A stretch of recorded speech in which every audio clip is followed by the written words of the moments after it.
தமிழ் தமிழ் தமிழ் என்றால் அமிழ்து கஜடதபரம் எங்கன யமன எரள வளல வல்லின மெல்லின இடையினம் இனத்திலே ஒரு எழுத்து சேர்த்து தமிழ் தமிழடியாக பிறந்தது. இந்த உலகத்துக்கே மூத்த மொழி, இறைவனுக்கே பிடிக்கும் மொழி. அதனால தான் முந்து தமிழ் மாலை கோடி கோடி என்று அருணகிரியார் திருப்புகழிலே பாடுகிறார். அப்படிப்பட்ட நல்ல விஷயங்களை பிள்ளைகளுக்கு தேவாரம், திருவாசகம், திருமந்திரம், திருப்புகழ், திருக்குறள், திருவற்பா, திருவிசைப்பா, திருப்பல்லாண்டு அத்தனையும் சொல்லிக் கொடுங்க. நாளைய சமுதாயம் நலம் பெற வேண்டும் என்ற நல்ல எண்ணத்தோட சந்திப்போம் காவலனை.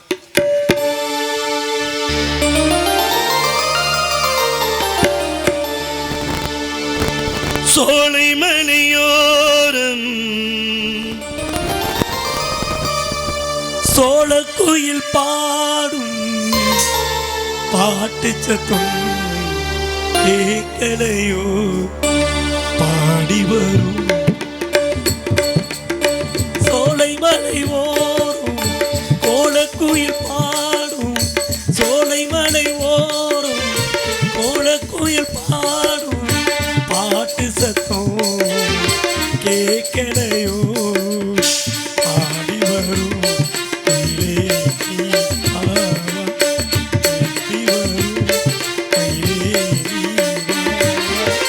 சோலை மலையோரம் கோலக்குயில் பாடும்.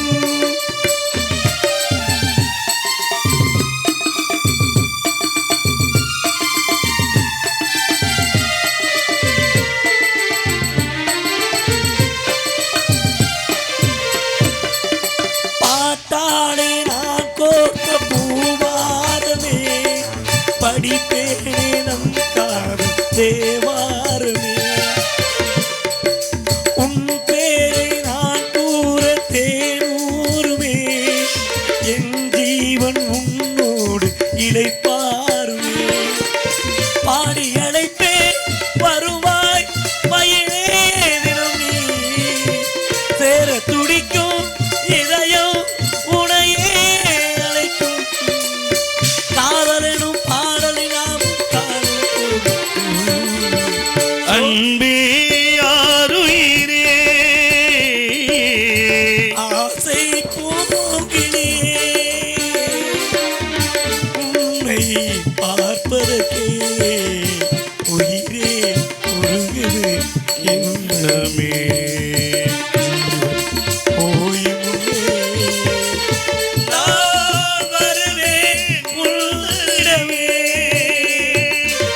சோலை மலையோரம் சோழக்குயில் பாடும்.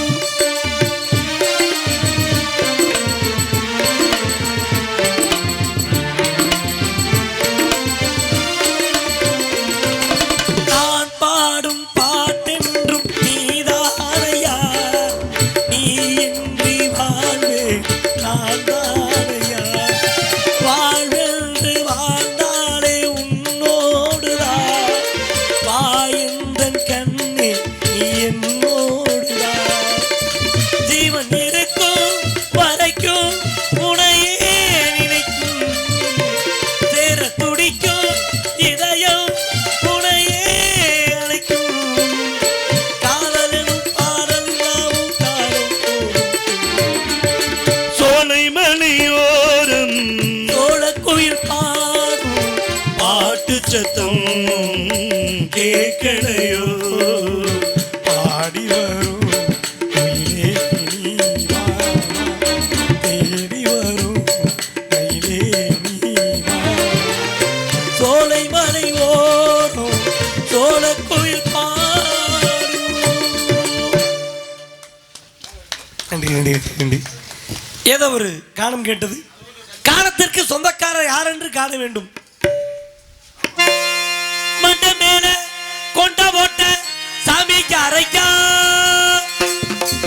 மண்ட மேல கொண்ட போட்ட சாமி அரையா, சரிகம நீசா நீசா சொரம் சொல்றாரு பையா பண்ணி பண்ண. மண்ட மேல கொண்ட போட்ட மக பத நீ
கேளடா, நான் சொல்ல போகும் வார்த்தையை நல்லா எண்ணி பாரடா, நீ எண்ணி பாரடா.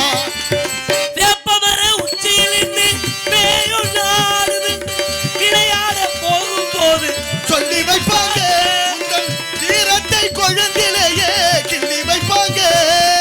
வேலையற்ற வீரர்களில் மூளையற்ற வார்த்தைகளை வேடிக்கையாக கூட நம்பி விடாதே, நீயும் வீட்டுக்குள்ளே பயந்து கிடந்து வெம்பி விடாதே, நீயும் வெம்பி விடாதே. திருடாதே பாப்பா திருடாதே, மறுமை நிலைக்கு பயந்து விடாதே, திறமை இருக்கு மறந்து விடாதே. திருடாதே பாப்பா திருடாதே, திட்டம் போட்டு திருடுற கூட்டம் திருடிக் கொண்டே இருக்குது. சட்டம் போட்டு தடுக்கிற கூட்டம் தடுத்து கொண்டு இருக்குது. திருடராய் பார்த்து திருந்தாவிட்டால் திருட்டை ஒழிக்க முடியாது, திருடராய் பார்த்து திருந்தாவிட்டால் திருட்டை ஒழிக்க முடியாது. திருடாதே பாப்பா திருடாதே, திருடாதே, பாப்பா திருடாதே. நீட்டவும் நம்ம தான் செய்யணும். சமயத்துல சுருக்கம்னு சுருங்க சொல்லி விளங்க வைக்கணும். ஆமா, உங்களை எங்கேயோ பார்த்தது மாதிரி இருக்கே. என்ன எங்கேயும் பார்த்துருக்க முடியாது, பார்க்க முடியாது. அவ்வளவு அற்புதமானவர் தான் தாங்க. சந்திக்கிறதுனா அவ்வளவு சாதாரண விஷயம் ரொம்ப இல்லை. அதிசயம். அதிசயமாத்தான் சொல்லுவாங்கல்ல, அத்தி பூத்தார் போல உங்களை பார்த்தமேனு. அத்தி எப்போது பூக்குமா? இப்பதான் ஜெயிலேருந்து வெளியே வந்தேன். ஏ, அந்த ஆளாடா நீ. நான் கூட நல்ல உள்ளபடியே. சில பேர் வாழ்க்கை இறந்த போர் தெரியுமா? சில பேர் இறந்துட்டாங்கன்னா சில பேர் பேசுவா, ஐயோ யாருப்பா இறந்தது, இன்னாரு மகன் இன்னாரு. நாடு இருந்திருந்தா இன்னொரு 10 இன்னொரு வருஷத்துக்கு 10 கோயில் கட்டி கொடுத்துருப்பாரு, 10 பள்ளிக்கூடம் கட்டி கொடுத்துருப்பாரு. நல்ல மனுஷன். ஏன் இந்த நிலைமை? விட்டாரு. இப்படி ஒரு பேச்சு. இன்னொரு தடவை யாரு யாரோ இறந்துட்டு போடாமல, யாரது, இன்னாரு மகன் இன்னாரு. அவெல்லாம் இப்பயும் செத்த, இன்னும் 10 வருஷத்துக்கு முன்னாடியே செத்துருக்கிறமே. அப்ப ரெண்டே விதம் தான். அந்த வாழ்க்கை எப்படியெல்லாம் உதாரணத்தை சொல்லி கொடுக்குது பாத்தீங்களா? ஆமா. அந்த வாழ்க்கை வாழ வேண்டும். எதிரிக்கு கூட மதிக்கிறது மாதிரி வாழணுமா? அதான வாழ்க்கை. ஆமா. ஆமா, நான் மேலூர்ல இருந்து வரேன் தம்பி. வேலூர் ஆமா, பக்கத்துல தான். டிக்கெட் எவ்வளவு சொல்லியிருந்தாக்க பேசாம செந்தமரக்காரன் வண்டியில வந்துருக்கலாம்ல. அந்த அண்ணன் வண்டியில வண்டி தான். எல்லா வண்டி பத்தியா, யானை சைக்கிள் ஓட்டுது பாரு, மிதி வண்டி. ஆமா, அதே இல்லையா? சர்க்கஸ் கற்பனை இருக்கு, அதிகமான கற்பனை இல்லங்க. நம்ம ஆளுக்கு. சர்க்கஸ்ல யானை ஓட்டும், ஆ? சர்க்கஸ்ல யானை ஓட்டும் நான் பார்த்திருக்கேன். அப்படியா? ஆமா. நல்ல வேலை சைக்கிள் உடையாம இருந்தா சரி, மிதி வண்டி இல்லையா? சரி இருக்கட்டும். யானையெல்லாம் மிக மகத்துவம் வாய்ந்த ஒரு விலங்கு. 18 மணி நேரம் நடக்குமா ஒரு நாளைக்கு? 18 மணி நேரம் நடக்குமா? ஆமா, 18 மைல் நடக்கணும். ஆனா அதிகமான உணவு உண்ணக்கூடியது. அது எந்த விலங்கு, ஏன் உடம்பு குறையில அவ்வளவு நடந்து? எந்த விலங்குக்கும் இல்லாத ஒரு தனித்துவம் அந்த யானைக்கு இருக்கு. எல்லா விலங்குக்கும் கொம்புன்னு சொல்லுவோம், அது தலை மேல இருக்கும். ஆனா இதுக்கு தந்தா, ஆனா வாய்க்குள்ள இருந்து வருது. எல்லாருக்கும் முகத்துல மூக்கு இருக்கு, அது துதிக்கையில இருக்கு மூக்கு, சுவாசம். எல்லாருக்கும், எல்லா விலங்குகளுக்கும் கால் இருக்கு, காலில் விரல்கள் இருக்கு, விரல நகம் இருக்கு. யானைக்கு விரல்கள் இருக்காது, ஆனால் நகம் இருக்கும். யானை அடிக்குள்ள எல்லா அடியும் பொருந்தும். எல்லா இனங்களும் பாலூட்டும் மார்பு பின்பக்கமா இருக்கும், யானைக்கு முன்பக்கமா இருக்கும். இப்படி நிறைய வித்தியாசங்கள் யானைக்கும் மற்ற விலங்குகளுக்கும் உண்டு. ஆமா இருக்கட்டும். ஆமா, நான் என்ன வேலையா இங்கே வந்திருக்கிறீங்க? நீங்க என்ன வேலை வந்தியா? உங்களை எல்லாம் பார்த்துட்டு போலான்னு வந்தேன். சரி, சந்தோஷம். அப்ப சுப்பையன் கூப்பிட்டு இருந்தாரு. அப்படியா? ஆமா, முருகன் அழைத்தாருல சுப்பையா, அதனாலதான் வந்திருக்கோம். சந்தோஷம். ஆமா ஆமா. அழைக்கணுமா இல்லையா? ஆமா, என் பேர் நாரத மகரிஷி ஐயா. போங்க ஐயா. என்ன போங்க ஐயா? நீங்க நாரதர் சொன்னா நான் நம்பிடுவேனா? ஏன் நம்ப மாட்டியா? நீங்க நாரதர் இல்ல. என்னெல்லாம் நம்ப மாட்டேன். 5 வருஷத்துக்கு ஒரு தடவை ஏமாத்த வர்றாங்க, அவங்கள மட்டும் நம்புங்கடா நீங்க. போங்க அங்கிட்டு. நீங்க என்ன நம்ப முடியாது உங்களால. நீங்க நாரதர் இல்ல. நீங்க யாருன்னு எனக்கு தெரியும். எப்படி? நீங்க செட்டிநாட்டு சமயக்காரர். அதுக்கு பெருமை இருக்கியா?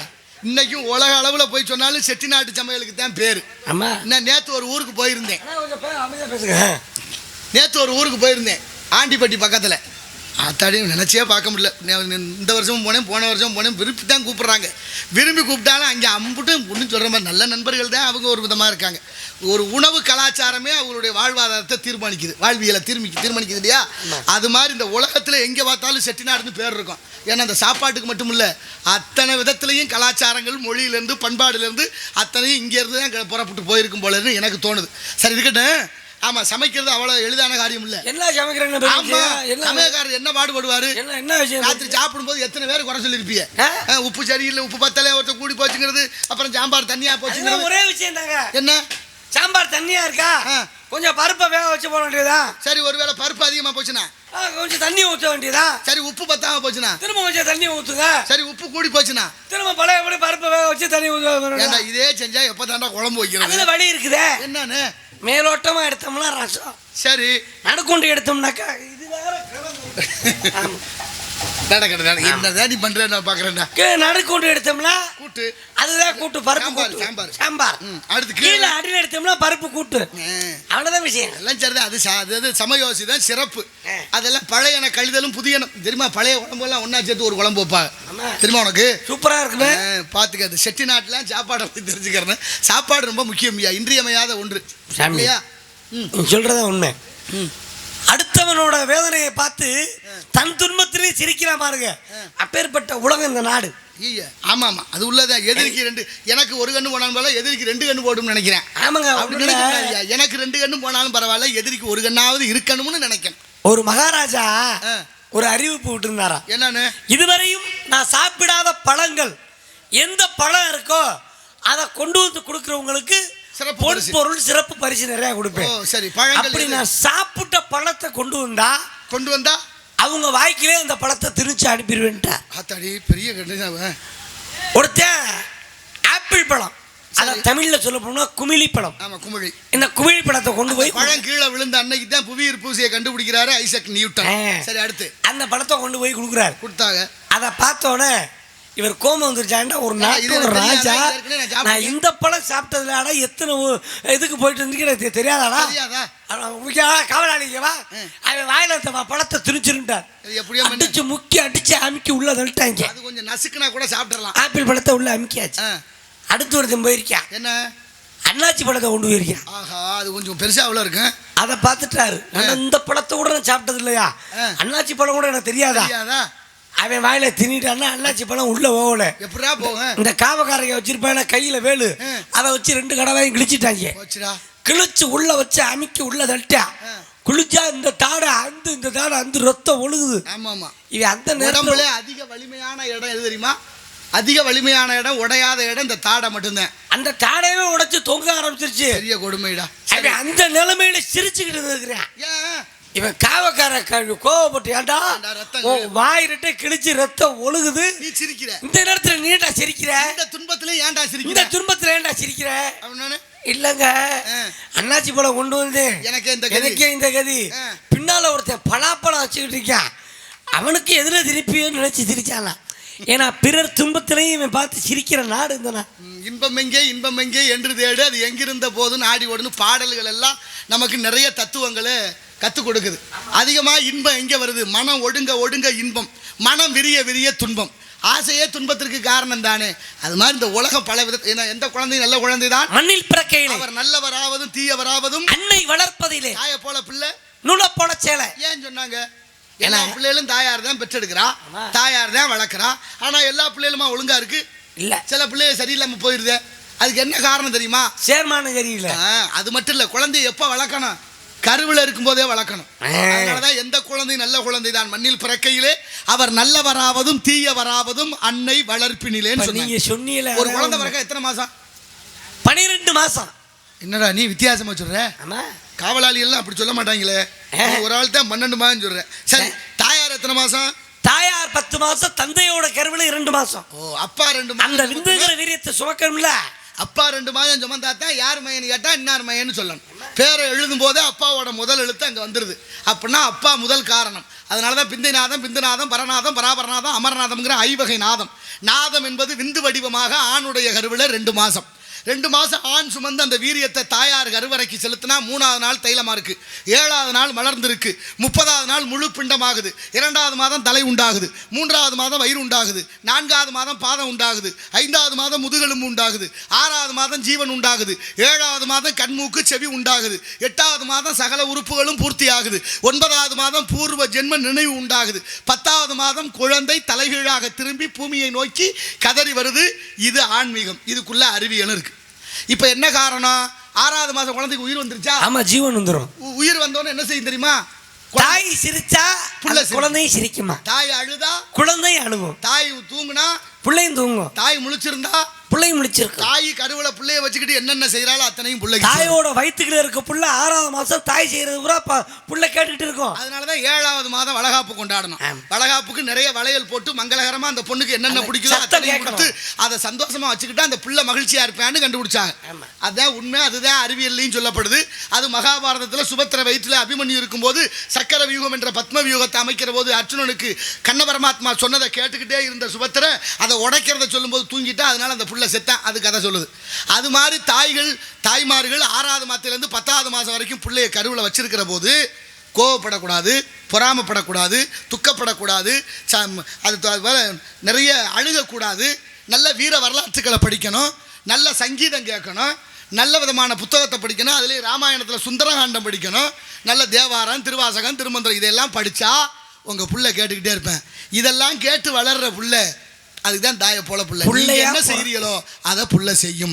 தயவு செய்து நம்ம வீட்டுக்குள்ள புள்ள குட்டிகளுக்கு சொல்லுங்க, நாளைக்கு பிறக்க போற பிள்ளைகளாவது நல்ல விதமா பிறந்து இந்த நாட்டைக்கு நல்லது செய்யட்டும்னு நினைக்கிறேன் நான். அப்பா அவர் சாமி சொன்ன மாதிரி நல்ல நல்ல ஆன்மீக புத்தகத்தை படிங்க. பிறக்கிற புள்ள அறிவியல் சிந்தனையோட பிறக்கும். அதை விட்டு உட்காந்து சீரியல் பார்த்தீங்கன்னா பிறக்கும் போதே எவனுக்கு சோத்துல வச்ச வைக்கலாம், எவன் குடியை கெடுக்கலாம் தான் பிறக்கும். அதனால சீரியல் பாருங்க, அதுக்கு அடிமையாயிராது. ஆனா உயிரை கொடுத்த சாமிக்கு மயிரை கொடு. ஏன் கொடுக்கணும் தலைமுடிய? ஐயா, அதுலயும் ஆன்மீகமும் அறிவியல் இருக்கு. முதல்ல ஆன்மீகம், அப்புறம் தான் அறிவியல். ஆன்மீகத்துல இருந்து அறிவியல். ஆன்மீகம் என்ன ஆன்மீகம்னா சொல்லி கொடுத்தா பாரு. கருவில் இருக்கிற குழந்தை 7200 மணி நேரம் இருக்கு. 7200 மணி நேரம் தாய் வயிற்றுல இருக்கிற குழந்தைக்கு சந்தனமும் செவ்வாதமா இருக்கு, மலமும் ஜலமும். அப்படி மலசலத்தோட உழண்டு வரக்கூடிய அந்த குழந்தையினுடைய தலையில தான் கபால நீர்னு பேரு. தலையில நீர் இருக்கும். அந்த நீர் வெளியேறணும்னா கோயிலுக்கு பிறந்த முடி எடுக்கிறோம், சாமிக்கு முடி காணிக்க வச்சிருக்கோம்னு சொல்லி சொல்லி சொல்லி சொல்லி ஆன்மீக ரீதியா முடிய இறக்க இறக்க இறக்க தலையில இருக்க நீர் வெளியேற வெளியேற அந்த குழந்தைக்கு ஆரோக்கியம் பிறக்குதுங்கிறது அறிவியல். இன்னொரு காரணம், குலசாமியினுடைய தத்துவத்தை சொல்லி அந்த பிள்ளைக்கு நல்ல சிந்தனையை வளர்த்து ஆன்மீகத்தை சொல்லி கொடுக்குற பக்குவத்தையும். மற்ற தெய்வங்கள் எல்லாம் அந்த நேரம் ஒதுங்கி இருக்குமா, குலதெய்வம் மட்டும் கூட வீட்டுக்கு வந்து அந்த குழந்தையை பார்த்து இருக்காங்க. அதனாலதான் பிறந்த வீட்டுக்குள்ள பிள்ளை அழுகலைன்னு வச்சுக்க. பிறந்த வீட்டுக்குள்ள பிள்ளை அழுகலைன்னா சுற்றி இருக்கிறவங்க எல்லாரும் அழுகணும். அது அழுதுருச்சுன்னா மற்றவங்க எல்லாரும் சிரிப்பாங்க. ஆமா, தெரியுதா? இல்லை, இதுதான் யதார்த்தம். வாழ்க்கையே யதார்த்தத்தை நம்பி இருக்கியா? எந்த புள்ள சொல்லி பேச்சு கேட்குது? அப்ப பேச்ச புள்ள கேட்குறான் இல்லை, மனைவி பேச்சம் கணவன் கேட்கறது இல்லை. குடிச்சிட்டு தான் வந்து தொந்தரவு அதிகமாக நடக்குது நாட்டில். 5 வயசுல புள்ள சொல்கிறேன் எங்கள் அப்பா ரொம்ப தங்கமானவர், எங்கள் அப்பா மாதிரி அப்பாவை பார்க்க முடியாது. அப்புறம் 10 வயசுல சொல்கிறேன் எங்கள் அப்பா நல்லவர் தான், இருந்தாலும் அப்பப்போ கத்துவாருங்கிறேன், அப்பப்போ திட்டுறாரு. அப்புறம் 15 வயசானவனே அவங்க அம்மாட்ட போய் சொல்கிறேன், அம்மா உன் வீட்டுக்காரர் சொல்லி வை, தேவையில்லாமல் என் வீட்டுக்காரரு அப்புறம் நல்லா தெரியாது சொல்லி வை தாள்கிட்ட. அப்புறம் இப்போ 30 வயசுல 20 வயசுல போய் தலையில் அடிச்சுக்கிறேன், எப்படிமா இந்த ஆளை கட்டிட்டு குடும்பம் பண்ணேங்கிறேன். பேரம் பேத்தி எடுக்க போகிற நேரத்தில் அவங்க. அப்புறம் 30 வயசுல சொல்கிறேன் எங்கள் அப்பாவோட நான் பேசுறதே இல்லைங்க. யாப்பா எது செஞ்சாலும் குத்தம்ங்கிறாரு, லூஸ் மாதிரி பேசுறாரு. பொண்டாட்டி சட்டை ஓட்டி பேசுறாங்க, பிடிக்கலங்கிற. என்ன காரணம்? மண்டையில் முடி வெட்டிடுவாங்கடான்னா கோடு ஓட்டு ரோடு ஓட்டு, நாகரிகம் அதுக்கு பேர், பண்பாடு அதுக்கு பேர், கலாச்சாரம் அதுக்கு பேர். முடி அலங்காரம் என்பது முக அழகை காட்டணும். அழகு எங்கே இருந்து வரும்? மனசு முதல்ல அழகா இருந்தா முகம் அழகா இருக்கும். அதனாலதான் காம, குரோதம், லோபம், மோகம், மதம், மாச்சரியம்ங்கிற 6ஐயும் வெறுத்து மனிதன் நற்சிந்தனையோட வாழ்க்கை. முடி வெட்டுறது எதுக்கு? மழை பெஞ்சாலும் குடை பிடிக்க வேண்டாம், அதை வளர்த்து வச்சுக்கலாமோ? இல்ல ஒரு பக்கம் நாய் நிற்கிற மாதிரி வெட்டிக்கிறேன், இல்லை வைக்கப்பட்டிருக்கு போர் மஞ்ச மாதிரி வச்சுக்கிறாங்க, இல்லைன்னா கீரி பிள்ளைய படுக்க போட்ட மாதிரி இப்படி கிருட்டுன்னு இப்படி வளைஞ்சு கிடக்குது தைச்சில்றது. அப்புறம் 40 வயசான கல்யாணம் ஆகி பிள்ளை ஒட்டி வந்துடும். அப்போ சொல்லுவான் பாருங்க, ஏன்டா அந்த பாடுபடுத்துறிய? அந்த காலத்தில் அவளை வறுமையிலையும் எல்லாம் எங்கள் அப்பா எப்படி வளர்த்தாரு தெரியுமா?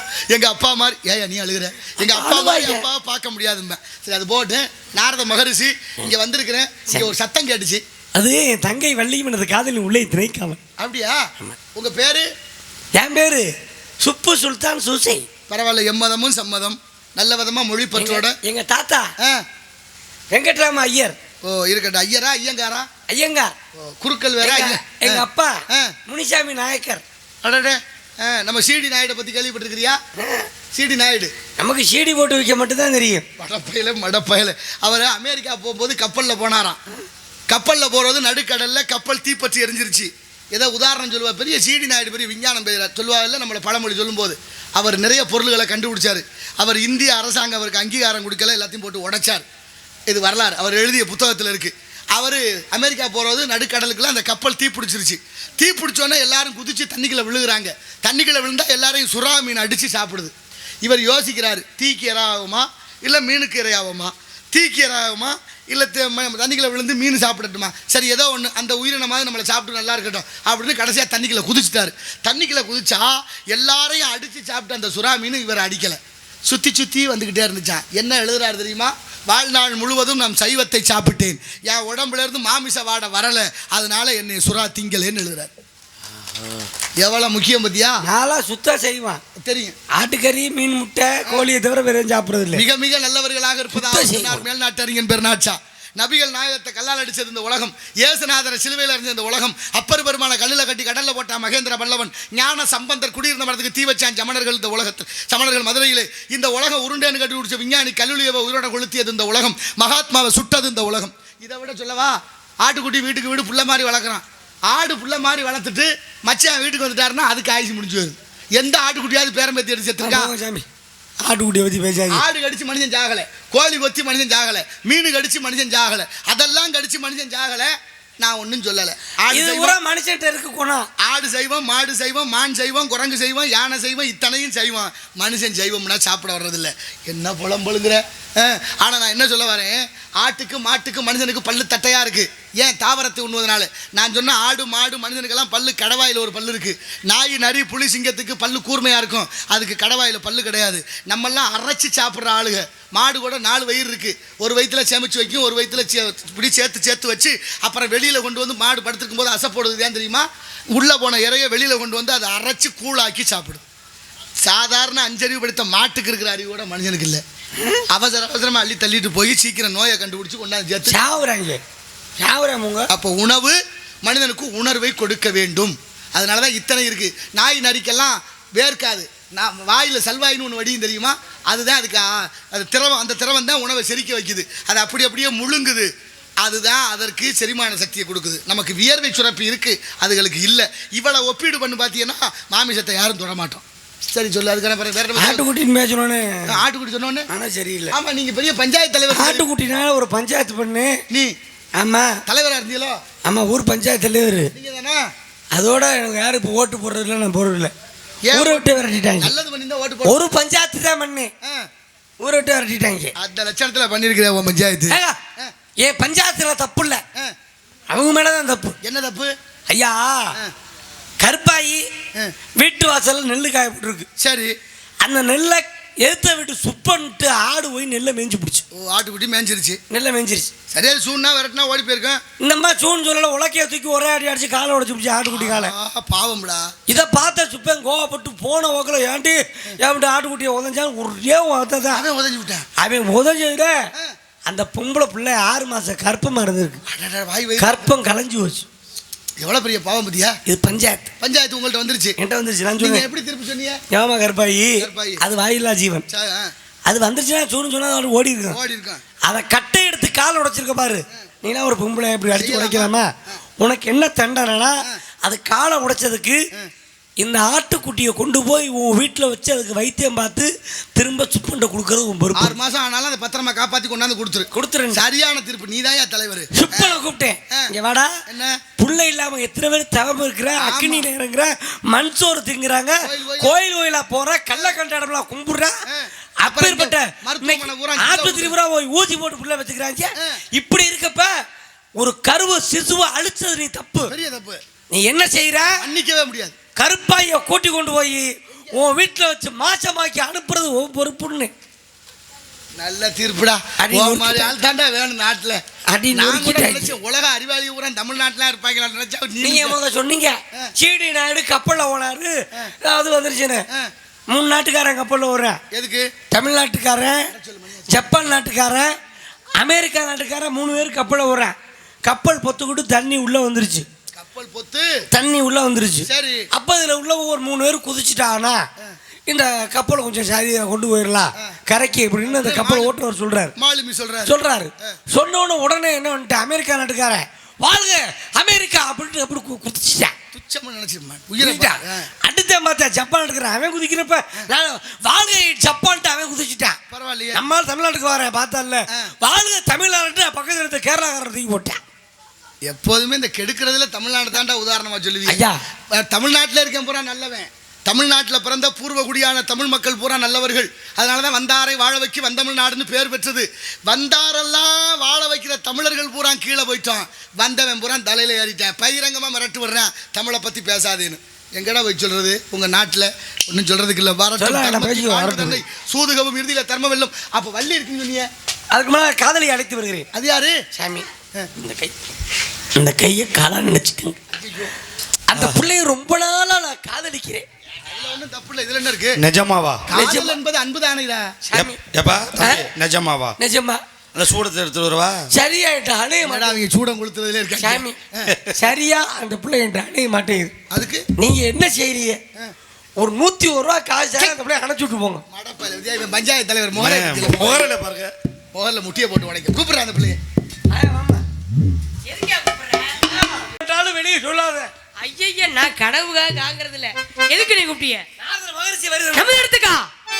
உண்மையிலுமே சாமி என்னைக்கு தான் நான் நேர்ல சாமி தண்ணி போட்டுக்கிட்டு இருக்காரு. சாமி தண்ணி அடிக்கிறாரா? தண்ணி இல்லாத வாழ்க்கை இல்லடா. வாழ்க வாழ்க. ஏன் இப்படி தெரிக்கிறீங்க? பெண்மாடை ஆகாது. பெண்பாடை தானே ஆகாது, நம்ம வாட ஆகும்ல. பாவாடை ஆகும். பிரம்மச்சாரி பிரம்மச்சாரி வலிக்கு வரலாமா? பிரம்மச்சாரி பிரம்மச்சாரி வலிக்கு விடலாமா மாமா? பிரம்மச்சாரி பிரம்மச்சாரி வலிக்கு வரலாமா? பொம்பளைங்க வலிக்கு வரலாம்.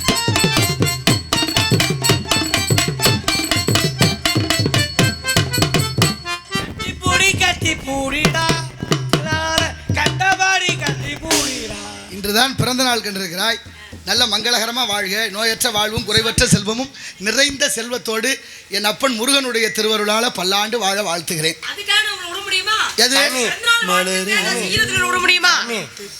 அந்த பிள்ளை பிறந்த நாளுக்கு கேக் வெட்டலாம் எல்லாம் பண்ணாங்க. எங்க அப்பத்தான் இன்னைக்கு தான் வயசுக்கு வந்த நாள். அதுக்கு ஏதாச்சும் கேக் வெட்டுவீங்களா? பூப்புனித நீராட்டு விழா. அது மாமா நீதான். நீ போய் தான் அதை கிளவியா உள்ளூர் கொண்டு உட்காரணும். கிழவி நல்லா இருக்கா? அவளுக்கு என்ன குறைவா? உனக்கு என்ன குறைவா இல்லையா? அரோகரா அப்படின்னு சொல்லு, எந்த குறையும் வர. கூப்பிடு, தங்கச்சி கூப்பிடு. அம்போ செல்லம் ராசாத்தி வாடா செல்லம்.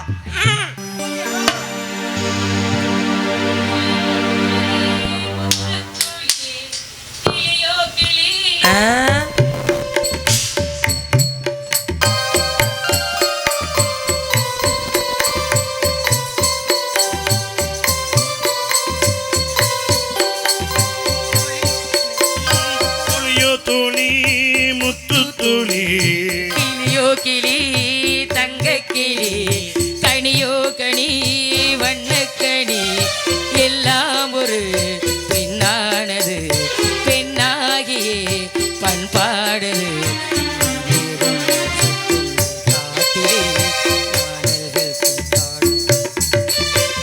துளியோ துளி முத்து துளி கிளியோ கிளி தங்க கிளி.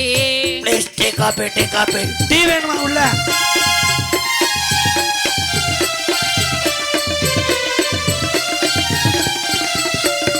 சலசலத்து சென்றிடும் நதியழகு, நடந்து வரும் சிற்றிடை நடையழகு, கலகலத்து பொங்கிடும் மலையழகு, ஒழுகி வரும் கைவளை இசையழகு,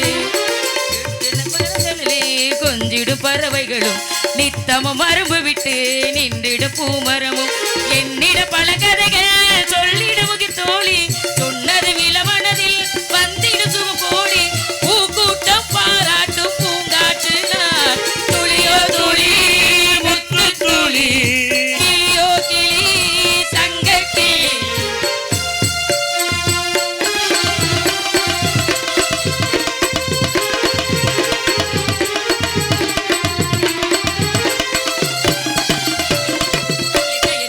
கொஞ்சிடும் இளைய மகள் எனது மனம் வெண்ணிற வசந்த முல்லை. இரவு பகல் சிந்துகள் இசைத்தபடி உழவுகின்றேன், சஞ்சலம் எதுவும் இல்லை. என் திசை முழுவதிலும் என் குரல் பவனி வரும், என் இசை இனிமையிலே மயங்கிடும் மனிதர் குலம். மங்கையின் வழி தடுக்க இங்கொரு தடை ஏது, இல்லென இடை தடுத்து சொல்பவர் கிடையாது. காவல்கள் இல்லாத காட்டாறு நான். துளியோ துளி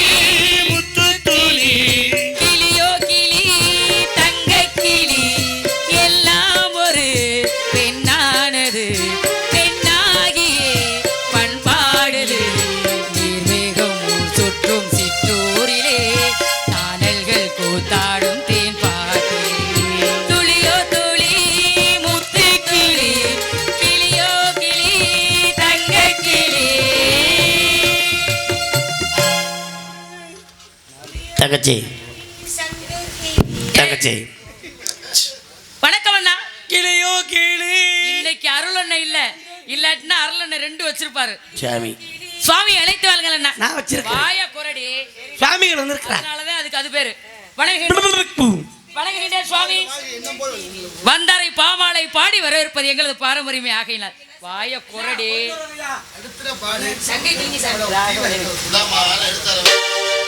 டிவி கொஞ்சம் வாங்கினாங்கண்ணே.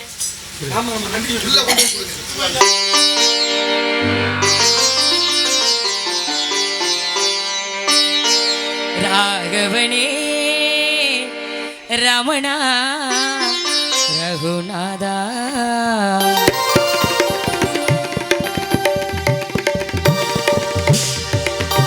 ராகவனே ரமணா ரகுநாதா பார்க்கடல் வாசா ஜானகி நேசா பாக்கடல் வாசா ஜானகி நீசா பாடுகின்றேன் வரம் தா ராகவனே ரமணா ரகுநாதா.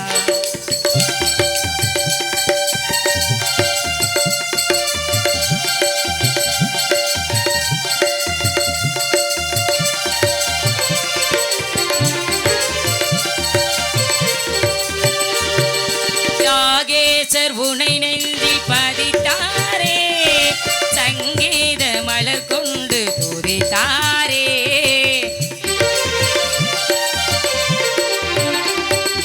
யாகேசர் உனை நெஞ்சில் பதித்தாரே, சங்கீத மலர் கொண்டு துதித்தாரே.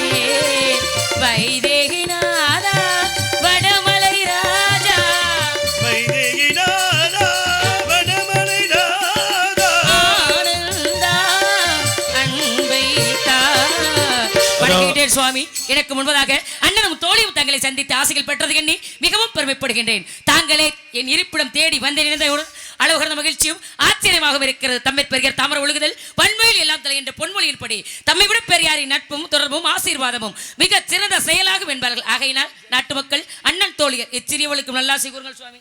வாழ்க பல்லாண்டு முகநக நட்பது நட்பன்று நெஞ்சத்துள் அகநக நட்பது நட்பு என்றபடி வந்த உடனேயே முகமலர்ச்சியான வரவேற்பு வந்தாரை வாழ வைக்கும் வந்தமிழ் நாடு வேற்றுமையில் ஒற்றுமை காண்பது தமிழர் பண்பாடு பண்பாடு குறையாமல் வரவேற்றதனாலே அகமகிழ்கிறேன் என்று முள்ள தெந்தமிழ் இயம்பி இசை கொண்டான் என்று கம்பர் பாடியது போல நீர்மையும் இனிமையும் நிறைந்தது எனலாகும் என்று நிகண்டு கூறுவது போல அழியாத தமிழ் போல் இனிமையாக என்றும் உள்ள திறமையோடு வாழ்க வாழ்க வாழ்க என்று வாழ்த்துவதோடு மட்டுமல்லாது இந்த இடத்திலே உன்னை பற்றி சில விவரங்களையும் நான் அறிந்து கொள்ள வேண்டும். ஏன்னா கற்றது கைமளவு கல்லாது உலகளவென்று உற்ற கலைமிடந்தி ஓதுவாள் மெத்தவரும் பந்தயம் புகழ வேண்டாம் புலவீர் எறும்பும் தன்கையால் என்றான்.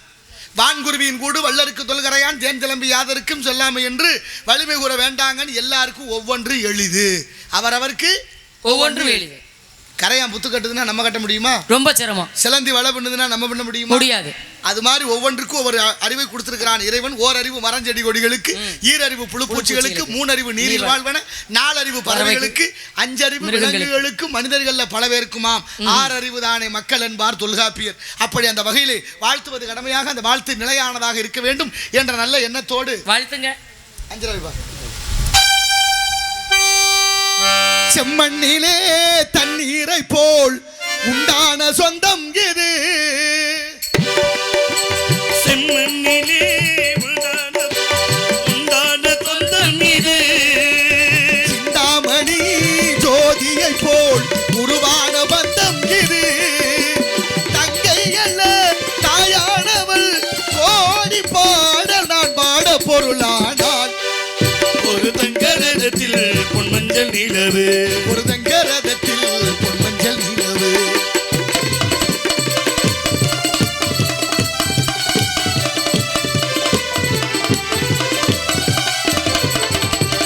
நீரினால் நீராட்டினால் என் ஆசை தீராதம்மா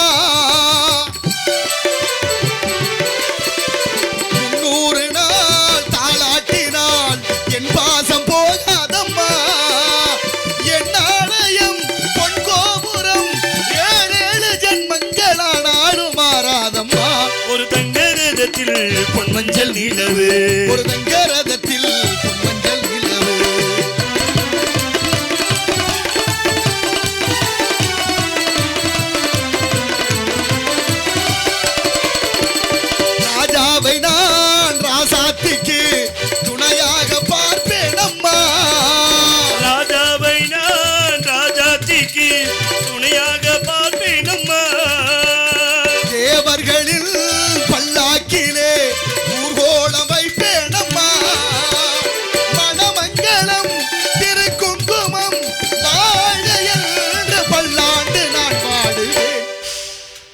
வாழ்வாங்கு வாழ்பவன் வானுரையும் தெய்வத்துள் வைக்கப்படும் என்பார் தெய்வப்புலவர் திருவள்ளுவர். ஒரு விஷயத்தை சொல்லியே ஆகணும். மோகன்தாஸ் மிக மிருதங்க சக்கரவர்த்தி, வாய்ப்பாட்டு கலைஞர். ஆனால் காளீஸ்வரன் மூலமாக இன்னொரு மோகன்தாஸை நான் பார்க்குறேன். உண்மையிலேயே நான் உள்ளேருந்து கேட்டுக்கிட்டே இருக்கேன். ஒரு பாட்டுக்கு அவர் வாசிக்கிற விதம், இடையில இந்த சுறுசுறுப்பு, அந்த வேகம், எந்த பாட்டுக்கு எப்படி வாசிக்கணும். வாழ்க பல்லாண்டு. அது உண்மையிலேயே மனசார வாழ்த்துகிறேன். வாழ்க வாழ்க. ஆகவேனாலே இந்த இடத்திலே உன்னை வாழ்த்துவதோடு மட்டுமல்லாமல் கரைத்தார் கல்லும் கரையும் எறும்பு ஊற பாறை கல்லுனுள் உயிருக்கும் கருப்பை உயிருக்கும் கல்லுனுள் தேரைக்கும் உணவு கொடுக்கிறான் ஈசன். ஒரு நாள் பார்வதி எப்படியாவது ஈசனை சோதிக்கணும். எல்லா சிவராசிக்கும் படி இழக்கிறாராமே, இங்கேயே உட்கார்ந்துக்கிட்டு எப்படி நடக்கும் அப்படின்னு ஒரு சின்ன குடுவையில ஒரு எறும்பை பிடிச்சி அடைச்சு வச்சாச்சு. எல்லாருக்கும் படி இழந்து முடிச்சுட்டேன்னு வந்து உட்கார்ந்தாரு. அவர் இந்த அம்மாவுக்கு ரொம்ப நீங்கள் பண்ணியிருப்பீங்க தெரியும், இங்கே ஏற்கனவே ஒரு எறும்பு இங்கே அடைச்சி வச்சிருக்கேன், அதுக்கு எப்படி ஒரு உணவு போட்டிருப்பாரு, முடியாதுல்லன்னு நினைச்சா அப்படின்னு அந்த குடுவையை திறந்து பார்த்தா எறும்பு ஒரு அரிசியை எழுதிக்கிட்டு போச்சு. அப்புறம் என்ன பண்றது? இதில் அந்த எறும்புக்கு அரிசி கொடுக்கறது எங்கே இருந்து வந்திருக்கு பாத்தியா? கைலாயத்துல வந்துருச்சு. இன்னைக்கும் பாரு, எறும்பு எடுத்துக்கிட்டு போற அரிசியை 2.5 வருஷம் பாதுகாக்கும். எவ்வளவு பாதுகாப்பு தன்மை அதுகிட்ட இருக்கு. பஞ்ச காலங்களிலே வரப்புகள்ல போய் எறும்பு வலைகளை வெட்டி அதுல இருந்து நெல் அரிசியில் எடுத்து சாப்பிட்ட கணக்கு வரலாறுலாம் இந்த கதைகளில் நிறைய உண்டு. உண்மைதான். உன்னை பற்றி சில விவரங்களை நான் அறிந்து கொள்வது கேட்கவா? கேட்கலாமா? பண்டு வெள்ளி கற்கண்டு மொழி மாதேனி, பண்டு வெள்ளி கற்கண்டு மொழி மாதே, பண்டு வெள்ளி கற்கண்டு மொழி மாதே மாதே மாதே, வெள்ளி கற்கண்டு மொழி மாதே மாதே மாதே, பண்டு வெள்ளி கற்கண்டு மொழி மாதேனி, வாழ்ந்திருக்கும் நாடது சொல் போதே.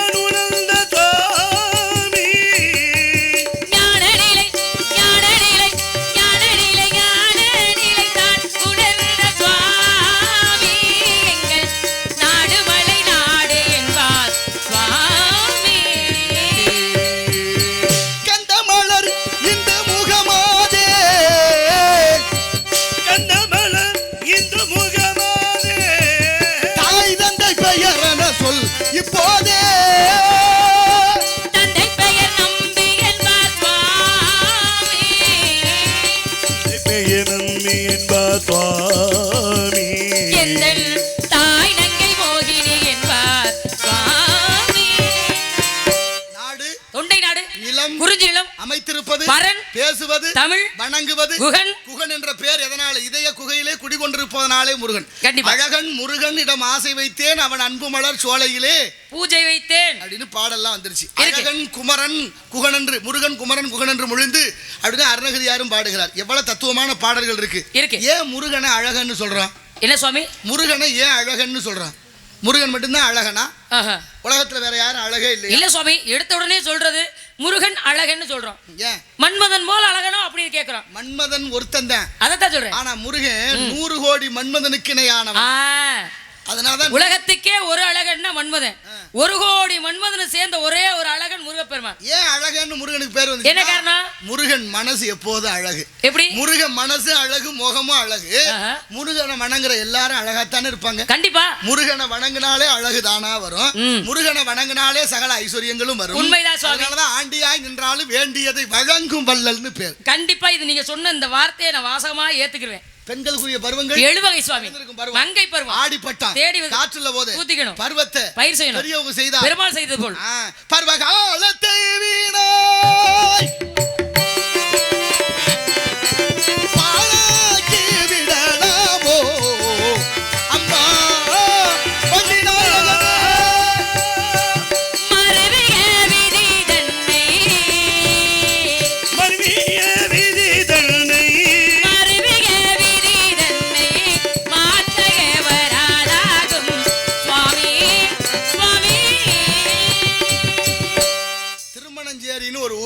இருக்குது. திருமணஞ்சேரி ரெண்டு ஊர்ல இருக்கு, 2 இடத்துல இருக்கு. ஒன்னு நாகப்பட்டினம் மாவட்டத்துல இருக்கு, சரி. ஒன்று புதுக்கோட்டை மாவட்டம் கரம்பக்குடி பக்கத்துல திருமணஞ்சேரி. 2 ஊரும் சிவன் கோயில். 2 சிவாலயங்களுக்கு ஒரு தத்துவம் இருக்கு. பார்வதி சாபத்தின் பயனாக தவம் செய்ய வந்தால், பார்வதி வந்தோடனே பார்வதிக்கு காவலா மாடு மேய்க்கிறவனா பெருமாள் வந்தார். தங்கச்சி வரும்பொழுது அண்ணன் தேடி வரத்தானே வேணும். கூடவே துணைக்கு தங்கச்சி இருக்கிறதுல அண்ணன் எப்போது இருக்கணும். கணவன் இருக்கிற இடத்துல மனைவி இருக்கிறது நியாயம். அப்படி இருக்கிற பொழுது அங்க திருமணம் செய்து வைத்தவர் பெருமாள் தான். 2 பேருக்கு திருமணம் செஞ்சு வைக்கிறார். அந்த ஊர்லேயே பிறந்த ஒரு வணிகர் குலத்து தாய் தந்தையருக்கு ஒரு பெண்ணு, அவரோட அந்த வணிகர் குல தாய் தந்தையருடைய அந்த தாயோட தம்பி மதுரையில் வந்து கல்யாணம் பண்ணி வாணிபம் செய்து கொண்டிருக்கிறார். இப்போ அக்காவும் மாமனாரும் இறந்துட்டாருங்கிற செய்தி வருது. அக்காவும் மாமனாரும் இறந்துட்டாருங்கிற செய்தி வருது. மதுரையிலேருந்து புறப்பட்டு திருமணஞ்சேரி போகிறாரு. திருமணஞ்சேரியில் அக்காவும் மாமனாருக்கும் நல்லடக்கம் செய்து அதையெல்லாம் முடிச்சிடுறாரு. சொந்த வந்தால் யாரும் இல்லை. அக்கா மக ஒன்று இருக்குது. அந்த பொம்பளை பிள்ளைய மாமனுக்கு கட்டணம்னு அவங்க எல்லாம் பேசி வச்சுருக்காங்க. அந்த பொண்ணு ஆசையில் இருக்குது. சரி, தனியாக விட்டுட்டு போக முடியாது அக்கா பொண்ணு. சரி, கூட்டிகிட்டு போமேன்னா அக்கா பொண்ணை கூட்டிகிட்டு நடந்தே வர்றாரு. நடந்து வர்ற பொழுது இருட்டிடுது. தங்கலான்னு பார்க்குறாரு. எந்த இடத்துல தங்கலாம்? இரவு நேரம் அப்படின்னா ஒரு வன்னி மரம் இருக்குது, பக்கத்தில் ஒரு சிவலிங்கம் இருக்குது, ஒரு கிணறு இருக்குது, அங்கே தூங்குறாங்க. ரெண்டு பேரும் உறங்குற நேரத்தில் விஷந்தீண்டி அந்த மாமனார் இறந்துடுறாரு. தாய் மாமே இறந்தாச்சு. பொழுது விடிஞ்சு பார்த்தா அழுகிறா, பதறா. சிவனே அங்கே அசரீதியாக ஒழித்து அந்த ஆடவனுக்கு உயிர் வந்துருச்சு. உயிர் வந்த உடனே ரெண்டு பேருக்கும் திருமணத்தை பண்ணி வைக்கிறாரு. இப்போ திருமணம் பண்ணபடி ஏற்கனவே அங்கே மனைவி இருக்கா, மதுரை பிள்ளையெல்லாம் இருக்கு. இங்க இருந்து அக்கா மகளை திருமணம் பண்ணி கூட்டிட்டு போறாரு. அவ இறந்துட்டாரு. இறந்ததுக்கு அப்புறம் மறுதரம் உயிர் வந்து மாமனை மணக்கிறா. மாமனோடு மதுரைக்கு போறாங்க. மதுரைக்கு போனா அங்க ஏற்கனவே இருந்த மனைவி எங்க ரெண்டு பேருக்கு தான் கல்யாணம் ஆச்சு. இது புதுசா கல்யாணம் சொன்னா யாரும் ஊராரு பார்க்கல, உற்றாரு பார்க்கல, எப்படி இது நியாயம் அப்படின்னு கேட்கறாங்க, சந்தேகப்படுறாங்க. வழக்கு வந்துருச்சு. ஊரறிய செய்யறதா திருமணம் பெரியவர்களுக்கு தெரியணும். இங்க தெரியாம தான் செய்யறாங்களே, அதை எந்த கணக்குல சேர்க்கிறது? இங்க திருப்புறம்பை அந்த திருமணம் நடக்கிற போதே திருமணம் நடக்கிற போதே சிவன் அசரீரியா ஒழிக்கிறார். நீ கவலைப்படாம போ, உனக்கு எந்த சந்தேகம்னாலும் அந்த வழக்கை நான் தீர்த்து வைக்கிறேன்னு அசரீரி வருது. இப்ப அங்க வந்து வழக்குல கல்யாணம் நடக்கல, எப்படி நடந்துன்னு யாரு சாட்சி சொல்லுவா, என்ன ஆதாரம் இருக்குன்னு எல்லாரும் கேட்கறாங்க. அதனாலதான் இப்போ ஒரு சாட்சி கையெழுத்து தேவைப்படுது. ஆமா, அப்ப ஒண்ணுமே சொல்ல முடியல. வந்து படுத்துறா. மறுநாள் அந்த இரவு கனவுல இறைவன் சொல்லுறான், கவலைப்படாத, நாளைக்கு உனக்கு சாட்சி சொல்ல சபைக்கு வர்றேன்னு. அதான் மாமன் திருச்சபை வழக்குரைத்த முறையும் பொய்யோன்னு கண்ணதாசன் ஐயா எழுதுறாரு. எப்படி பாட்டு எழுதுறாரு பாருங்க. புராணத்துலேருந்து ஒரு கதையை கோர்த்து இசைத்தமிழ் நீ செய்த அறிஞ்சாதனுங்கிற பாட்டில் சிவலிங்கம் சாட்சி சொன்ன முறையும் பொய்யோ, மாமன் திருச்சபை வழக்குரைத்த முறையும் பொய்யோ, பிட்டுக்கு மண் சுமந்து பிரம்படி பட்ட உன்னை பேசும் தமிழ் அழைத்து வாராதிருப்பதென்ன. எப்படி பாட்டு எழுதியிருக்காரு பாருங்க. பாட்டு இப்போ தான் பாட்டு எழுதுறாங்க, அதை ஒரு கூட்டம் கொண்டாடுது, அதை வேற பாக்குது. அதுக்கெல்லாம் தடை செய்ய ஒருத்தனுக்கு மனசு வரல. ஆனாலும் இப்ப கதை எதுக்கு சொல்லலாம்? அப்ப அந்த பொண்ணுக்கு சாட்சி சொல்ல சிவலிங்கமாக வந்தாரு. அந்த வன்னி மரம், அதே கிணறு, அந்த மதுரையில வந்து அந்த வழக்குல தீர்ப்பு சொன்னாராம் சிவபெருமான். அந்த தீர்ப்பு சொன்னதுக்கு சாட்சியா ஈசானிய மூலையில இன்னைக்கு அந்த கிணறு இருக்கு, வன்னிமரம் இருக்கு, அந்த சிவலிங்கம் இருக்கு. எப்படி மாமனார் தன் கழுத்துல தாலி கட்டினான்னு ஒரு ஏழை பெண்ணுக்கு சாட்சி சொல்ல சிவலிங்கமாக அன்று சாட்சி சொல்ல மதுரம்பதிக்கு வந்தாரோ, அதுபோல இந்த இடத்துல ஒரு திருமணம் சரி என்று ஒரு திருமணம் நடக்க இருக்கு. என்ன? ஆமா, எப்படி நடக்கு? சும்மா இருக்குமா? கல்யாணம்னா சாதாரணமா? ஜெயஜாமி திருமணம் சொல்லுங்க. மற்றதெல்லாம் வெறுமணம். அது என்ன திருமணம்? அப்புறம் வெறுமணம். திருன்னு ஒன்று வந்துட்டாலே அது உயர்வுன்னு. சரி, மற்றதெல்லாம் வெறும் மனம். மலர் எல்லாம் மனம் எவ்வளவு நேரம் இருக்கும்? மலர் நல்லா இருக்கிற வரைக்கும் மனம் இருக்கும். ஆமா, மலர் மல்லிகை மலர் மலருதுன்னா அந்த பக்கம் காத்தடிச்சுன்னா நல்ல நறுமணமா இருக்கும். இப்ப மல்லிகை பூல ரெண்டு வந்துருச்சு, ஒன்னு மணக்குது, இன்னொன்னு மணக்காது. நிறைய சாமி நிறைய இருக்கா? அப்ப மனத்தாத்த மலர், மனம்னா மலர்ல இருந்து வரணும். பெண்கள் மலர் போன்றவர்கள். அதனாலதான் ஆண்களுக்கு மலர்கள் சூடுவது போலயே பெண்களை மனவாட்டியா பார்த்தாங்க. கண்டிப்பா. ஏன்னா எந்த கல்யாணத்திலயும் ஆம்பளை பேர் வராது. வள்ளிக்கு திருமணம், ஆமா. சுபத்ரா கல்யாணம், ஆமா. மீனாட்சி கல்யாணம், ஆமா. சாவித்திரி கல்யாணம், அப்படிதான் வந்திருக்கு. இப்ப சுபத்ரா கல்யாணம் எல்லாம் பெண்கள் பேராலேயே இருக்கா? பெண்கள் தான் பொறுமையானவர்கள், பெண்கள் தான் எல்லா நலன்களையும் கொடுப்பவர்கள். பெண்கள் இல்லாமல் வீடு நல்லா இருக்காது, நாடு நல்லா இருக்காது. இந்த தத்துவத்தெல்லாம் பெரியவங்க அப்பவே சொல்லியிருக்காங்க. அதுக்கேத்தது போல பொம்பளை பிள்ளைகளை நடந்துக்கணும். ஆமா, அப்படி நடந்துக்கிட்டா எல்லாம் சுபிச்சமா இருக்கும். அப்ப பொம்பளை பிள்ளை பொண்ணு வாக்க போனீங்களா, குணம் எப்படி? குணத்துல பசுமா சொல்லணும்ல, சாந்தமா இருக்கணுமா? நடந்து வந்துச்சு, எப்படி நடந்து வந்துச்சு? ஆமா, அண்ணன் போல நடந்தான்னு சொல்லணும். அண்ணன் போறா வாரு, நடந்தா நடக்கிறா அப்படி சொல்ல. மாடு மாதிரினா எப்படி இருக்கும்? ஏன்னா இங்க ரெண்டு விதம் இருக்கு. பசுமாட்டுக்கு எரும மாட்டுக்கு என்ன வித்தியாசம்? என்ன சுவாமி, பசுமாடு எவ்வளவு வெயிலா இருந்தாலும் தாங்கும், எரும மாடு தாங்காது. எரும மாடு வெயில்ல அதை விடவும் பசுமாடு வந்து ரொம்ப அமைதியா தான் நடக்கும். எரும மாடு எனக்கு என்னன்னு சல்லாப்புலாம் நடக்கும், ஆட்டி அழைச்சிக்கிட்டு. இந்த ஒரு அற்புதமான உதாரணம். எருமை கட்டி கிடக்கிற இடம் சுத்தம் இல்லைன்னா படுக்கும், பசுமாடு கட்டி கிடக்கிற இடம் சுத்தம் இல்லைன்னா படுக்காது.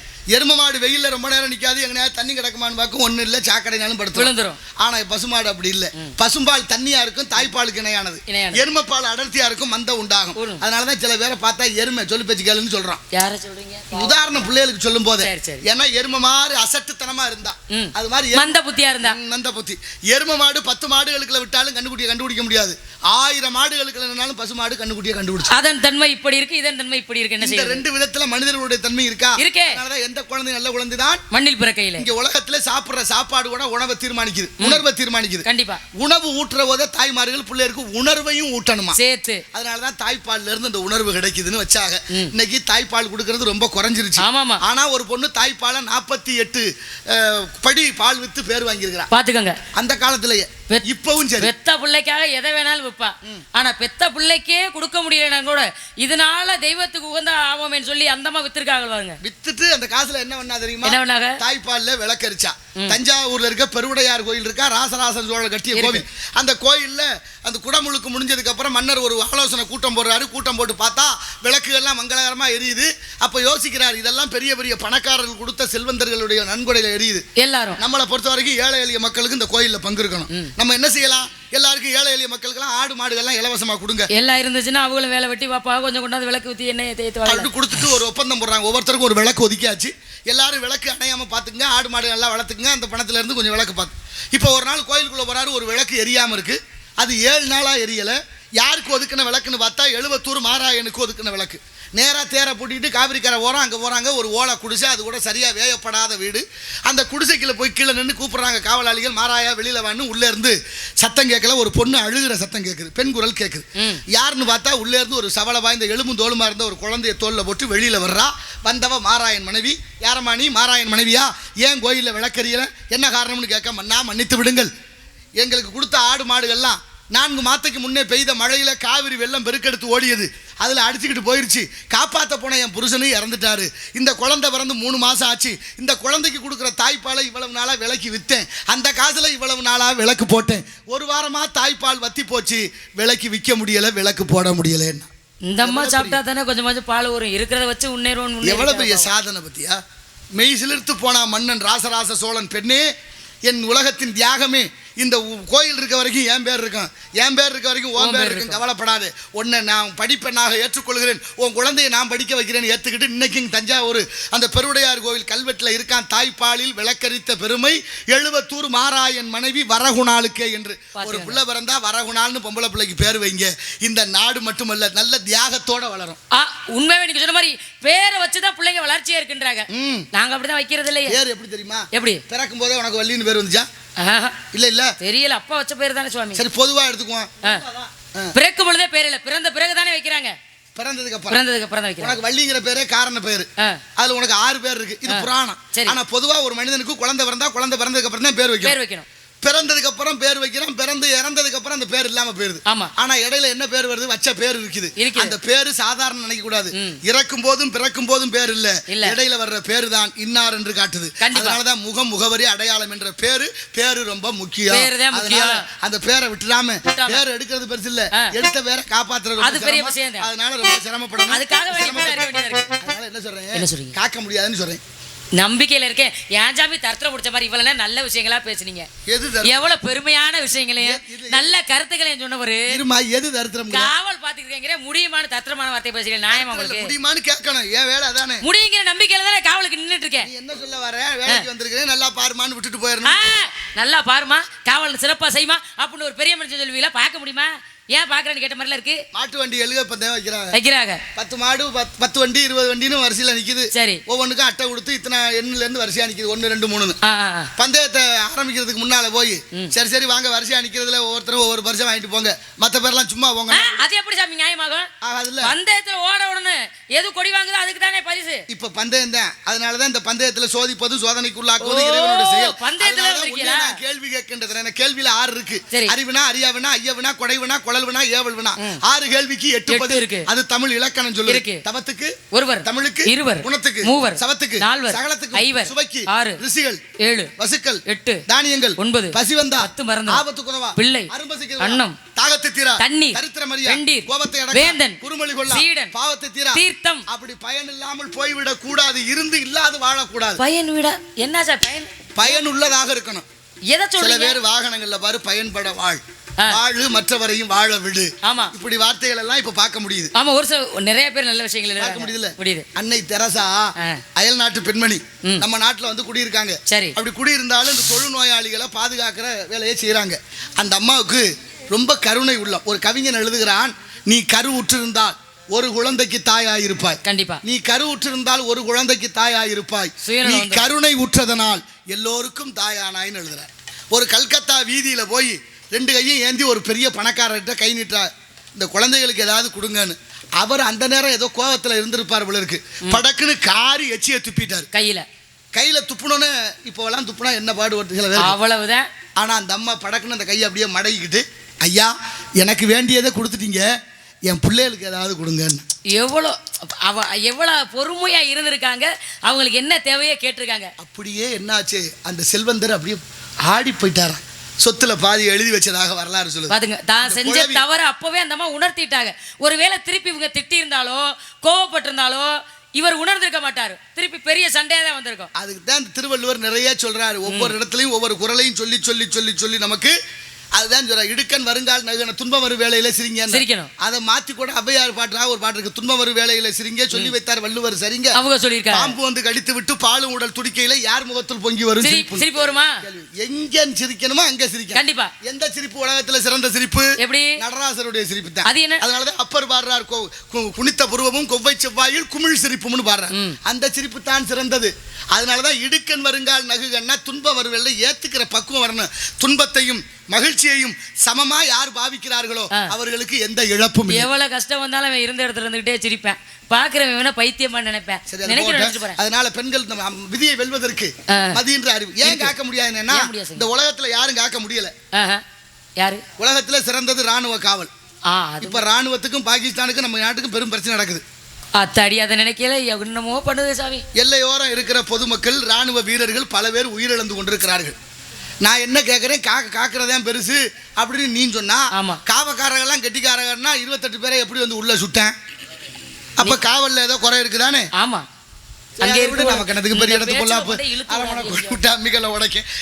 எதுக்கு சொல்றேன்னா, காவல் காக்க முடியாதுங்கிறேன்.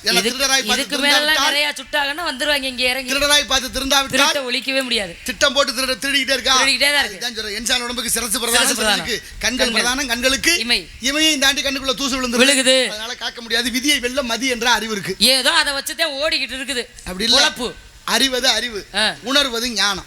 அறிய முடியுமே தவிர உணர முடியுமான, உணர்ந்தால் அன்றி உணர்த்த முடியாது. அத சொல்லுங்க. பட்டறிவு படிப்பறிவை விட பட்டறிவுக்கு மேல் அது. அதுதான் உண்மை. ஏன் தீ சுட்டுப்புடும்னு சொன்னோம்னா தெரியாது. என்னப்பா அப்ப பார்த்தாலும் சுடுங்கிறாரு அப்படி சொல்லிட்டு போயிருவோம். ஒரு தடவை கையை வச்சு பார்த்தா தான் தெரியும். நெருப்பலி அந்த வைங்களே, என்ன அடிச்சா வலிக்கும்னு தெரியும். வலி என்னன்னு கேட்டா சொல்ல முடியும். அடி விழுந்தா தான் தெரியும். தூங்கிடாம யாரும் 2 பாட்டு பாட சொல்றாங்க, சும்மா இடையில ஏதாச்சும் பாடிடுவோம். அது மாதிரி அடுத்த முருகன் வர போறாரு. அது மாதிரி நிறைய உணரும் தன்மையை கற்பிக்கணும். உணரும் தன்மை தான் இந்த உலகத்துல அப்பப்ப அவங்கள சேருது. அதுக்காகத்தான் சேக்கிழார் பெருமான் பெரிய புராணத்துல உலகலாம் உணர்ந்து ஓதுவதற்கு அறியவன். உணர முடியாது ஓத முடியாது. சரி, அதெல்லாம் இருக்கட்டும். என்னதே நீங்க எடுத்து சொன்னாலும் அப்படிங்கிறாரு. அப்படியே 3 பொம்மை நான் சொல்லிட்டேன் ஏற்கனவே. அதனால உனக்கு ஒரு மாப்பிள்ளை பார்த்து எத்தனை பொம்மை சொன்னாலும் கேட்கணும்னு நினைக்கிறாலே கேட்க. மாப்பிள்ளைக்கு சிறப்பா சொல்லுங்க சாமி. பரிணாம வளர்ச்சின்னு ஒண்ணு இருக்குமா? இருக்கு. அந்த வளர்ச்சியை நம்ம கடைபிடிக்கணும். ஆமா. எல்லாருக்கிட்டையும் ஞானம் இருக்கு, அறிவு இருக்கு. அதை வெளிப்படுத்தணும், அதை பிரகாசப்படுத்தணும். சில நேரத்துல தன்னறியாம வேலை செய்யும் மூளை, ஒரு சில நேரத்துல அதுவும் தூங்கிடுது. கல்விதான் சிறந்த ஆயுதம். ஆமா. வீடு அழுக்கானா தொடச்சு எடுத்துடலாம். சரி. துணி அழுக்கானா துவைச்சு எடுத்துடலாம். பாத்திரம் அழுக்கானா விளக்கி எடுத்துடலாம். மூளை அழுக்குல இருக்குன்னா என்ன செய்யணும்? படிப்பால தான் எடுக்க முடியும். கற்க கஜடர கற்பவை கற்றபின் நிற்க அதற்கு தக. கற்கை நன்றே பிச்சை புகினும் கற்க நின்று. பிச்சை எடுத்தாவது படி, படிச்சதுக்கு அப்புறம் பிச்சை எடுக்காத. அது உண்மைதான். எல்லாரும் படிக்காமல் இருப்பதை விட பிறக்காமல் இருப்பதை மேல். உனக்கு ஒரு நீங்க சொன்ன மாதிரி படிச்சுட்டாங்க பிள்ளைங்க, பட்டமும் வாங்கிட்டாங்க, அடுத்த வேலை வாங்குறதுக்கு தான் பிச்சை எடுக்கிற மாதிரி இருக்கு. சிரமம் தான் நிலைமை. மாப்பிள்ளைக்கு சிறப்பா சொல்லுங்க, பிடிச்சிருந்தா திருமணம். மாப்பிள்ளை சாதாரண மாப்பிள்ளை இல்ல, உலகத்துக்கே பெரிய மாப்பிள்ளை அவர் தான். அப்படிப்பட்ட அழகான மாப்பிள்ளை உனக்கு பார்த்துருக்கேன். வைங்க, 2 வைங்க. மெய்க்கடவுள் அவனை போல் மேதினியில் யார் உண்டு? மெய்க்கடவுள் இவனை போல் மேதினியில் யார் உண்டு? மேன்மை சொல்ல தெவிக்காத கற்கண்டு. மேன்மை சொல்ல தெவிக்காத கற்கண்டு. தைப்பூச திருநாளில் தமிழெடுத்து பாடுவோம், தணிகை மலை குமரனையே தாழ்வணிந்து ஆடுவோம். தைப்பூச திருநாளில் தமிழெடுத்து பாடுவோம்.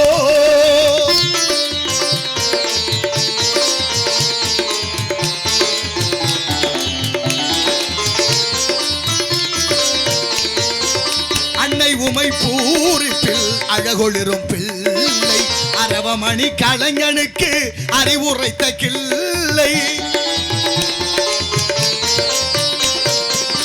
அன்னை உமை பூரிப்பில் அழகொளிரும் பிள்ளை அரவமணி கலைஞனுக்கு அறிவுரைத்த கிள்ளை என்னாலும் கணபதியின் இதயங்கவர் முல்லை கணபதியில் இதயங்கவர் முல்லை எளிய குணம் உடையவர்க்கு அவன் துணைதான் இல்லை எளிய குணம் உடையவர்க்கு அவன் தான் இல்லை தைப்பூச திருநாளில் தமிழெடுத்து பாடுவோம் தணிகை மலை குமரனையே பாடுவோம் தைப்பூச திருநாளில் தமிழெடுத்து பாடுவோம்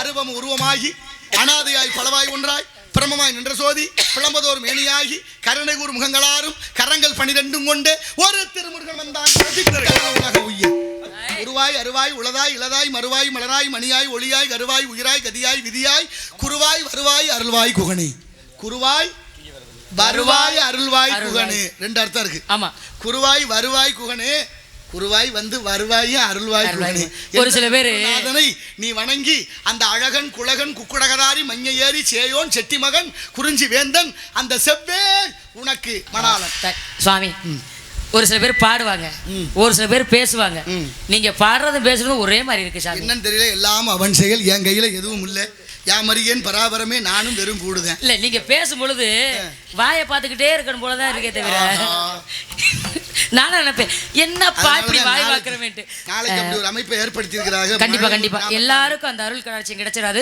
உங்களுக்கு இறைவன் கொடுத்திருக்காரு நாளைக்கு மலையூர் கிராமத்துல அப்படித்தான் இரவு நாடகம் இருக்கு நான் தான் நாரதர் ஆனா 7 மணிக்கு வந்து ஒரு 2 மணி நேரம் சொற்பொழிவுக்கு அழைத்திருக்கிறார்கள் அப்புறம் என்ன ஆமா நல்ல அந்த வேலையை செய்யணும் முருகப்பெருமான திருமணம் பண்ணிக்கிற தகுதி எனக்கு இல்லையே சுவாமி தகுதி உனக்கு இல்லை இல்ல பதறாத ஏன் பதற என்ன பிரச்சனை சுடுதண்ணியை காலில் ஊத்துனது மாதிரி மறுபடிக்கும் தரித்திரம் பிடிச்ச மாதிரி பேசுறீங்க இல்ல அது ஊத்துனா பதறம் ஏன் அப்படி சொல்றீங்க அப்படி உயர உயர பிறந்தாலும் ஆமா மௌனசாமி பிறந்தாகாது மௌனசாமின்னு ஒருத்தர் இருந்தாரு இருக்காரு இப்ப இருக்கல வள்ளிமலை வேலூர் பக்கத்துல இருக்கு தான் வள்ளி திணை காய போட்ட திணை காத்த இடம் படிச்சிருக்கியா நான் 7 வருஷம் போயிருக்கேன் மாவட்டத்துல அங்க இருந்தாரு மௌனசாமின்னு ஒரு சாமி சித்தர் அவர் குளிக்க மாட்டாராம் விபூதி பூசுவாராம் உடம்புல எந்த துர்நாற்றம் வந்தது இல்லையா இதை சோதிக்கிறதுக்காக மக்கள் எவனா ஒருத்தர் அங்கேயும் இடைஞ்சல் இருந்திருக்கேன் பாருங்க அப்ப எப்படி இடைஞ்சல் குளிக்க மாட்டேங்கிறாரு அப்படின்னு வெந்நீரை சுட சுட காய வச்சு அவர் மேல ஊத்தி இருக்கிறார் ஒரே ஒரு வார்த்தை சொன்னாராம் முருகான்னாராம் அவ்வளவுதான் அவர் ஒன்றும் ஆகலை அது மாதிரி நீ முருகனை நினைக்கிறோம் உனக்கு ஒரு துயரம் இல்லை கவலை முருகனை நினைக்கிற சுவாமி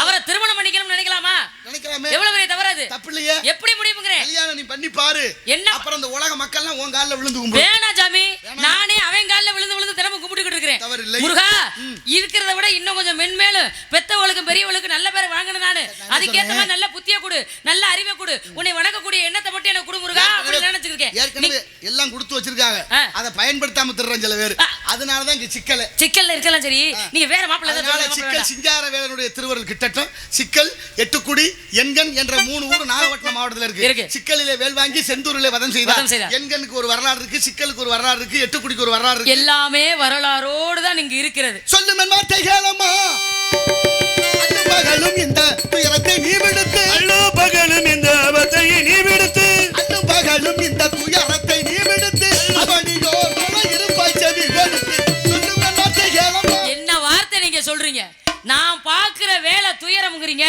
இன்னொரு அம்மா புருஷனுக்கு என்னை கல்யாணம் பண்ணி வைக்கிறது மட்டும் சுபிச்சம்ங்கறீங்களா இது நியாயமாகுமா இன்னொருத்தி புருஷனுக்கு பொண்ணு பார்க்க வந்தது மட்டும் இல்லாம ஏன் வேலைய துயரம்ட்டு எவ்வளவு பெரிய துயரத்துல என்னை கொண்டு துயர கடலில் ஆழ்த்த பார்க்கிறாரு ஐலாண்டா இப்ப ஏற்கனவே கல்யாணம் ஆயிருச்சு அதனால உனக்கு பிடிக்கல வேணாம் சாமி அதெல்லாம் தெரியுது வாய் மட்டும் புளிச்சதோ மாங்காய் புளிச்சதோ உதடு இருக்க பொல்லாத நாக்கு இந்த நாக்கு உலகத்திலே பயங்கரமான ஆயுதம் எது நாக்குதான் நாக்குனா எல்லாரும் நாக்கையும் வஞ்சகம் உள்ள ஒரு நாக்கு நிலை கெட்டு போன நயவஞ்சகரி நாக்குத்தான் பாடுனாங்க ஆனா நீ சொல்ற பாரு அவனையே மனசார நினைச்சுட்டு இன்னொருத்தி புருஷனை இது வேற வெக்கம் இல்ல உனக்கு யார பார்த்து வெக்கம்லன்னு கேக்குறீங்க வேற ஆளாவது வெக்கம்லன்னு கேட்டாங்கன்னா எனக்கு பழியா கோவம் வந்திருக்கும் நான் ஒண்ணு சொல்றேன் உங்களுக்கு நீங்க எப்படி பேருக்கு யோசனை சொல்றீங்க நான் சொல்ற யோசனை கேளுங்க என்ன யோசனை நீங்க சொல்ற மாப்பிள்ளைய நான் கல்யாணம் பண்ணிக்கிறேன் அவர் கூட வாழ்றேன் நானு இந்த மூத்த வீட்டுக்காரமா இருக்காங்கல்ல ஆமா இருக்காங்க தெய்வயானே அந்த அம்மாட்ட ஒரு விடுதலை பத்திரம் மட்டும் வாங்கிட்டு வந்து கொடுங்க புத்தி பாரு எங்க பூலோகத்துல அப்படி தப்பா நடக்குது நானும் பூலோகவாசி தானே பூலோக புத்தி போகல பாரு உனக்கு கையெழுத்து தானே எத்தனை கையெழுத்து அந்த என் கையெழுத்த நீ போடலாம், உன் கையெழுத்து அவர் போடலாம். இப்படி உலகத்துல கையெழுத்து பூரா மாத்தி மாத்தி போடுறாங்க.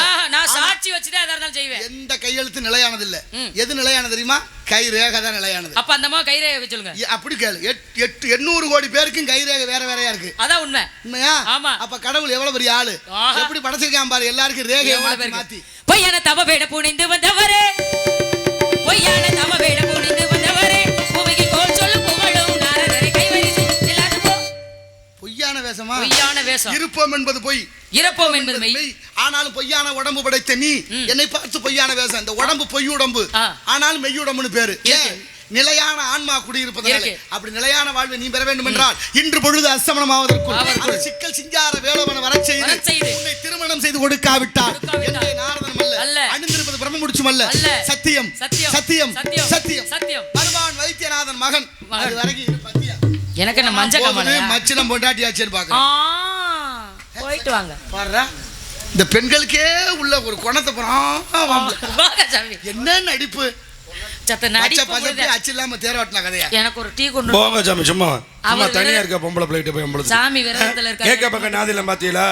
அண்ணன் தம்பி வேறு 7 பேர் எரும மாடு மாதிரி இருக்கான். முடிஞ்சா போய் என் தங்கச்சில பேசி பாருங்க. கேட்க பக்கம் நாதில பாத்தீங்களா? அண்ணன் தம்பி 7 பேர் எரும மாடு மாதிரி இருக்கான்.